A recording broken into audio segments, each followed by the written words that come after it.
बहुत समय पहले की बात है। एक छोटे से गांव में एक परिवार रहता था।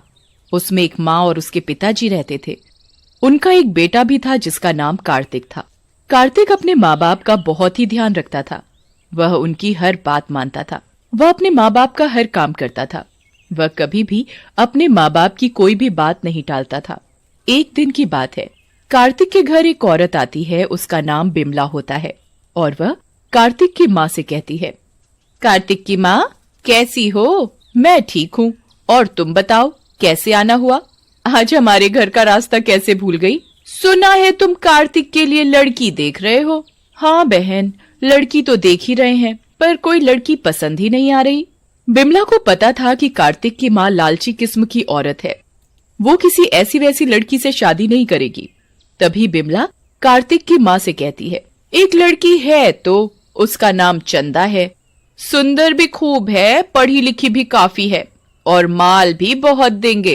तभी कार्तिक की माँ बिमला से कहती है, तुम ये सब छोड़ो, ये बताओ शादी में लड़की के माँ बाप क्या क्या देंगे? तुम चिंता मत करो, तुम्हें कहने की जरूरत भी नहीं पड़ेगी, वो अपने आप सब कुछ देंगे। ये बताओ पैसा कितना देंगे?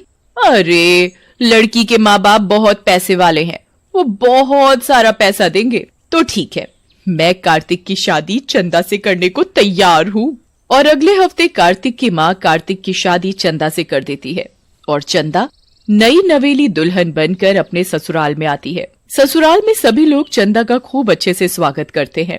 और अगले दिन लेकिन कार्तिक की माँ का तो ध्यान चंदा के साथ लाए सामान पर था। तभी कार्तिक की माँ चंदा से कहती है, तेरे बाप ने शादी तो ठीक ठाक कर दी, लेकिन शादी में पैसा तो दिया ही नहीं। शादी से पहले आपने तो ऐसा कुछ बोला नहीं था। हमने तेरे माँ बाप से कुछ नहीं मांगा तो इसका मतलब ये नहीं कि वो अपनी बेटी की शादी में कुछ दे ही ना। चंदा अपनी सास की बात सुनकर बहुत रोती है। तभी कार्तिक चंदा से कहता है, अब रोती ही रहोगी या कुछ खाने के लिए भी बनाओगी? कब से हम लोग भूखे बैठे हैं। जी अभी लाई। और चंदा रसोई घर में खाना बनाने चली जाती है। तभी उसकी सास चंदा को आवाज लगाती है, अब खाना ही बनाती रहेगी या चाय भी पिलाएगी? चंदा रसोई में से आवाज लगाती है, जी माँ जी, अभी लाई। और चंदा चाय बनाकर ले आती है। जैसे ही चंदा की सास चाय पीती है, छी, इतनी गंदी चाय! तेरी माँ ने तुझे चाय बनाना भी नहीं सिखाया। और वो चाय का कप फेंक देती है। ये देख चंदा रोती हुई वहां से चली जाती है और वो अपने कमरे में जाकर बहुत रोती है। चंदा की सास और उसके पति का बर्ताव चंदा के लिए दिन पर दिन खराब होता जा रहा था, जिसकी वजह से चंदा बहुत दुखी रहने लगी।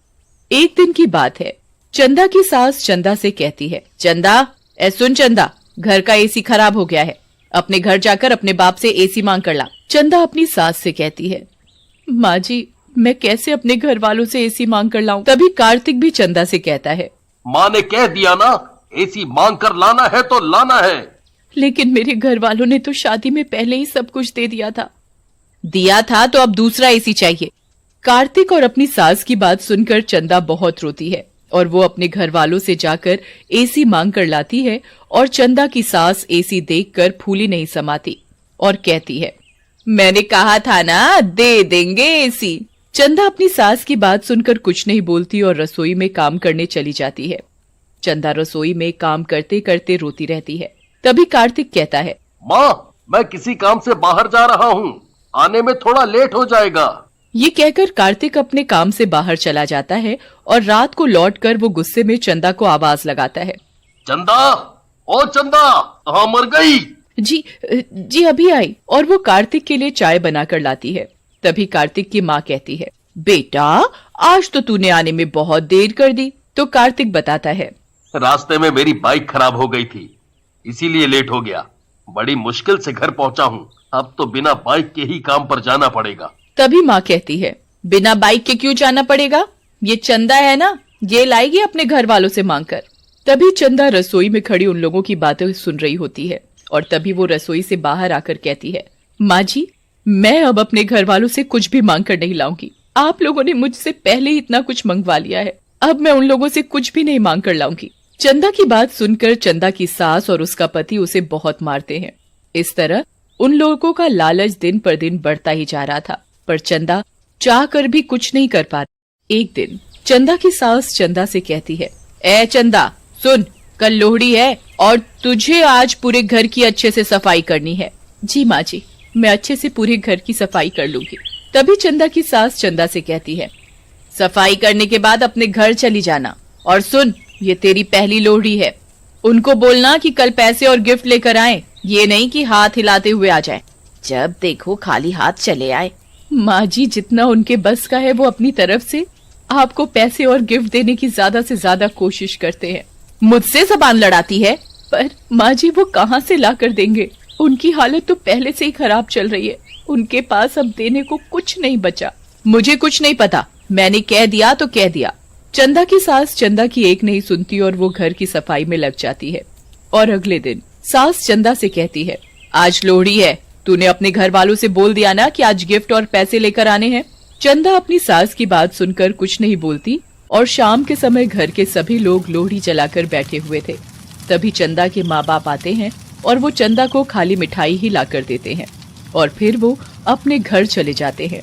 तभी चंदा की सास और पति चंदा से कहते हैं, तेरे माँ बाप ये मिठाई लाते हुए शर्म नहीं आई? माँ जी, उनके पास आपको देने के लिए कुछ भी नहीं है, उनका काम भी बंद हो गया है, वो कहाँ से देंगे? ये बात सुनकर कार्तिक और उसकी माँ गुस्से से आग बबूला हो जाते हैं और वो चंदा को बहुत मारते हैं। चंदा बेचारी रोती हुई कहती है, मुझे मत मारो, मुझे छोड़ दो। छोड़ दे।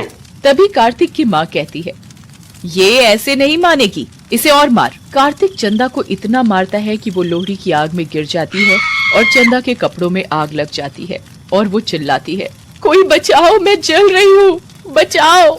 वो चिल्लाती रहती है पर उसे कोई नहीं बचाता और वो पूरी तरह जलकर मर जाती है और वो एक चुड़ैल बन जाती है। और रात को जब कार्तिक अपने कमरे में सोया हुआ था तो वो कार्तिक के कमरे में आती है और उसे जोर से थप्पड़ मारती है। तभी कार्तिक की आंख खुल जाती है। मम्मी को देखकर चिल्लाने लगता है, चुड़ैल, चुड़ैल, कोई बचाओ। बचाओ, कोई नहीं बचाएगा तुझे, तू चाहे कितना भी चिल्ला ले। चुड़ैल की शक्ति से कार्तिक के चिल्लाने की आवाज किसी को सुनाई नहीं देती और चुड़ैल कार्तिक के बाल पकड़कर कार्तिक को बहुत मारती है।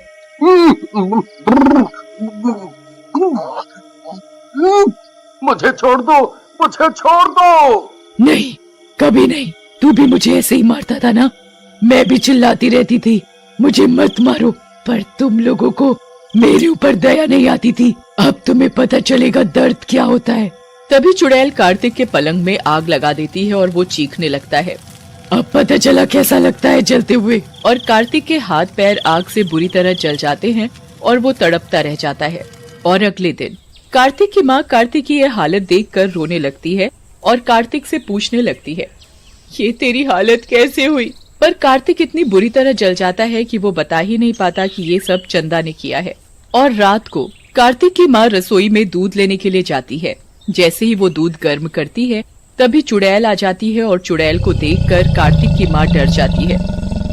तुम तो मर गई थी ना? हाँ, तुम लोगों ने मुझे मार डाला था, मेरी पहली लोहड़ी थी और तुमने मुझे जलाकर मार डाला। तभी चुड़ैल अपनी सास के ऊपर गर्म दूध डाल देती है।